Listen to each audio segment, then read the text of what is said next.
अस्सलाम वालेकुम रहमतुल्लाह। पावर रिपेयरिंग सेंटर में खुश आमदीद। दोस्तों, आज हम बात करेंगे, ये मेरे पास एक फुली ऑटोमेटिक वॉशिंग मशीन है, टॉप लोड की, यूजिन कंपनी की है। ठीक है, ये इसका मॉडल नंबर है UGTL12A। ये यूजिन कंपनी की मेरे पास एक वॉशिंग मशीन है। तो इसमें एक एरर आता है, E3 का एरर। ठीक है, तो मैंने एक, अगर आपने मेरी वीडियो देखी होगी, मैंने एक वीडियो बनाई थी E3 के एरर पे। वो जो वॉशिंग मशीन थी वो थी बी सेट कंपनी की। ठीक है, तो मैं कोशिश करता हूँ जो भी मेरे पास कोई वॉशिंग मशीन रिपेयर होने के लिए आती है, मैं उनके जो है ना वो एरर जो है ना वो एक्सप्लेन करता हूँ, ताकि आपके पास जो भी इस तरह की वॉशिंग मशीन हो, आप जो एरर देख के उसको सही कर सकें। तो उसमें E3 का एरर था, उसके डोर स्विच का एरर था। जब आपकी वॉशिंग मशीन जो है ना वो स्पिन पे आती है, स्पिन पे आके जो है ना वो एरर देना शुरू हो जाती है, तो उसमें एक E3 का एरर था। वो इसके जो है ना वो बी सेट कंपनी में वो उसके एरर था, जो हमारा होता है डोर स्विच का एरर। ये इसके साथ ये वाला, ये देखें, ये इसका डोर स्विच है, ये वाला। तो इसमें जो है ना E3 का एरर जो है, इसके सेंसर का एरर है। ठीक है, इसके सेंसर का एरर है। जब आप इसको ऑन करते हैं, ऑन करके इसकी जो है ना वो इसकी प्रोग्रामिंग करते हैं, उसके बाद स्टार्ट करते हैं, तो थोड़ी देर बाद जो है ना वो E3 का एरर आना शुरू हो जाता है। तो इसके सेंसर का एरर है। तो इसको हमने कैसे चेक करना है और इसको सही कैसे करना है, ये देखें, ये इसकी 3 वायर हैं सेंसर की। ठीक है, यहाँ पे आपने सबसे पहले इसकी वायर को चेक कर लेना है। यो यहाँ से वायर जो है ना वो सेंसर तक जा रही हैं, ये इसका सेंसर लगा हुआ है, ये देखें।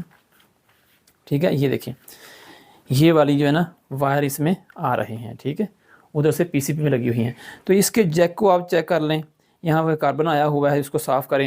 ये सेंसर के जो है ना वो टर्मिनल को साफ़ करें, और PCB में जो वायर हैं उसको चेक करके आप जो है उसको चेक कर लें, सफाई वगैरह कर दें। तो इसके बाद आपने क्या करना है, अपने सेंसर को चेक करना है। सबसे पहले आपने चेक करना है कि यहाँ पर सप्लाई भी आ रही है या नहीं। यहाँ पर सप्लाई आनी चाहिए। जब सप्लाई नहीं आएगी तो आपका सेंसर काम नहीं करेगा, फिर एरर देना शुरू कर देगा। ठीक है, तो इसके सप्लाई यहाँ पे 1.5 2 वोल्ट, ठीक है, 2.5 वोल्ट, इस तरह यहाँ पे वोल्टेज आते हैं, DC वोल्टेज। ठीक है, तो यहाँ पे इसको कैसे चेक करना है, इसको ये यहाँ पे वोल्टेज को मैं आपको चेक करके बताता हूँ। इसके बाद मैं आपको सेंसर को चेक करने का तरीका बताता हूँ कि सेंसर को कैसे चेक करना है और इसके एरर को हमने कैसे ख़त्म करना है। ये दो ही चीज़ें हैं इसमें हैं।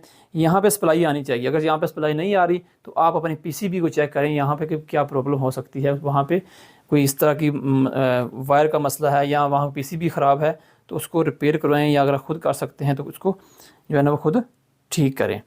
तो इसके बाद जो सेंसर का ख़राब हो, यहाँ सप्लाई ना आ रही हो, या फिर सेंसर ख़राब हो, ये दो चीज़ें हैं इसको चेक करने की। E3 का एरर जो है ना वो इसमें ख़त्म हो जाएगा, ये दो चीज़ें चेक करने से, इसको रिपेयर करने से। अभी मैं जो है ना वो पहले हम चेक कर लेते हैं इसको, सेंसर को, कि सेंसर जो है ना वो कैसे चेक करते हैं।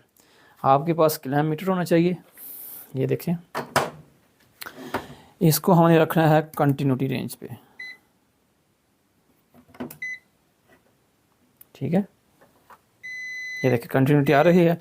अब एक वायर जो है हमने लगानी है इसके एक साइड वाले टर्मिनल पे, और दूसरी वायर जो लगानी है हमने दूसरे टर्मिनल पे।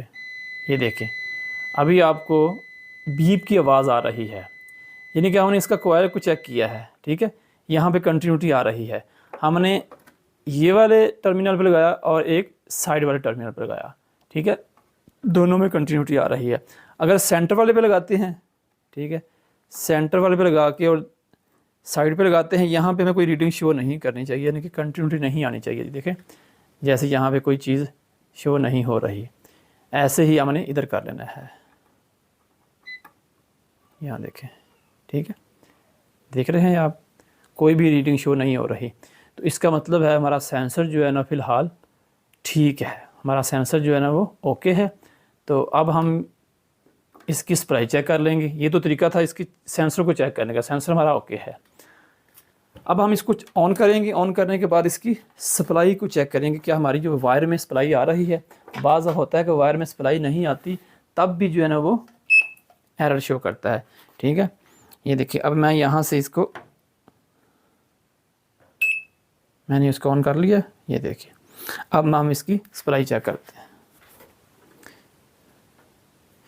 सेंटर वाली प्रॉप के एक प्रॉप सेंटर पे लगाएंगे और दूसरी हमें